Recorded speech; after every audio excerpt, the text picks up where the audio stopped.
Buju, we are here on land, traditionally the home of Native American tribes. The first people of this land are still with us today. We hope to work with their elders, past, present, and emerging, to imagine our community as a model of health, sustainability, and the good life for all and generations to come. Chi miigwech.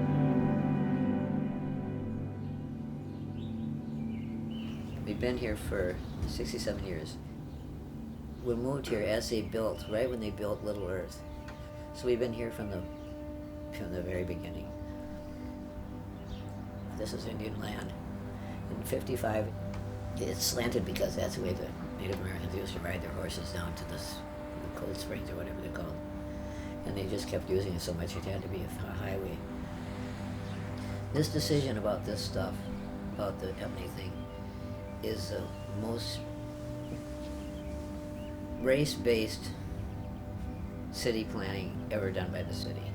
It's like watching a people, we've taken enough from the Indians already. It's like taking their last piece of land, they're going to take that and then they're going to push them off it. And you watch this and you say, my God, you know. They go off of dollars and cents. How much can they exploit? How much can they extract? You know, it's just a shock. She was lying to us, just bold-faced lies. They don't understand their own arguments. I literally had a council person ask me, well, do you want clean air or do you want clean water?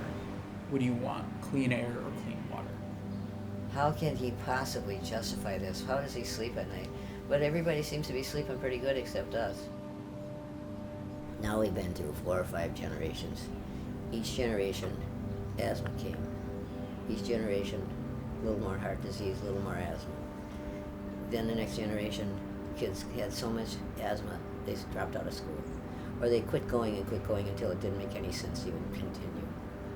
We were sick and tired of seeing generation after generation of kids lose everything, lose the schooling, lose their education, lose their possibility for a future, for a job, for a future for themselves.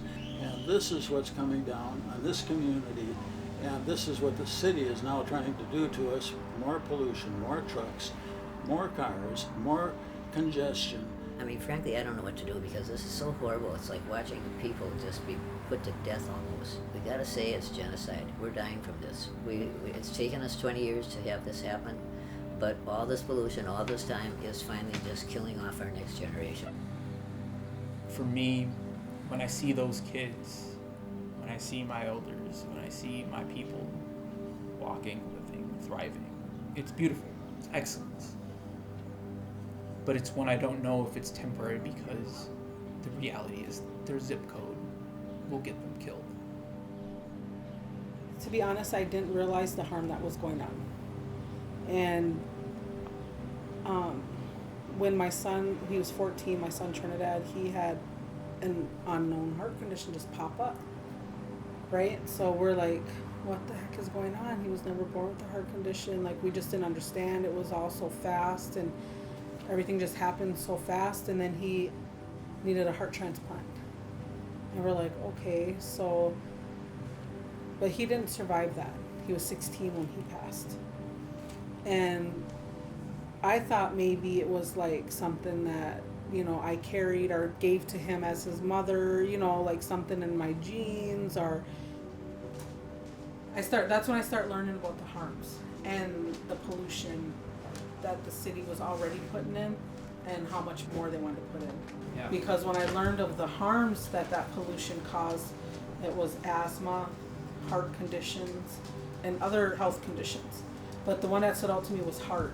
And I was like, really? So this is what's going on? This is what they're doing to us?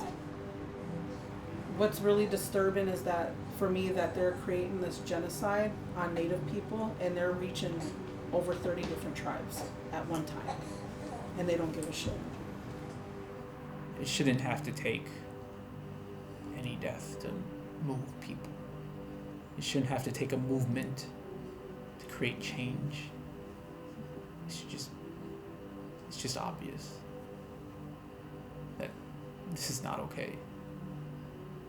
You know, we're human and we deserve a shot.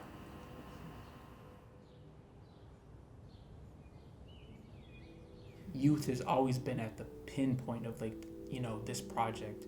It's why we're doing what we're doing. It's, you know, putting ownership and the profit into the pockets of the people. But more importantly, it's thinking about the next 7 generations, which is a very indigenous framework on how to model, you know, sustainability.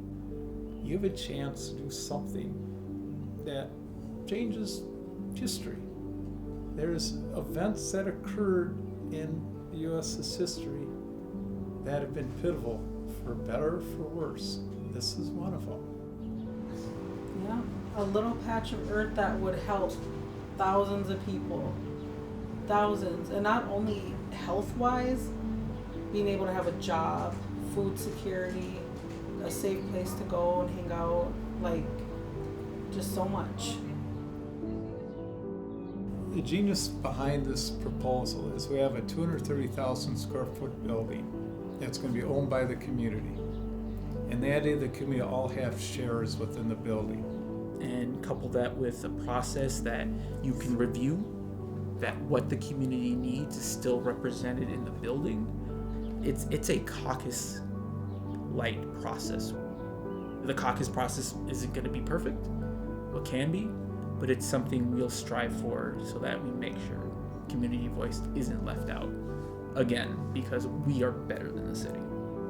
When a project like this comes from the grassroots up, it can belong to the people in a way that can't be overridden by authorities. Parts of the community have been terribly damaged. On the other hand, I get so inspired by seeing the rising up, I guess, you know, and people have said, we're not going to let this happen, and I do believe that's true. East Phillips has become a zone of exception where things that don't happen in other parts of the city are allowed to happen in East Phillips. So I guess the challenge would be how to make that, you know, from a zone of exception to an exceptional place and an exceptional part of the city. What is environmental justice? What is economic justice? What is the right thing for the city to do? And I think one of the slogans that's really captures it all is urban farm, not toxic harm. Urban farm, not toxic harm. Urban farm, not toxic harm. Urban farm, not toxic harm. Urban farm, not toxic harm. Not toxic Toxic harm. Let's grow.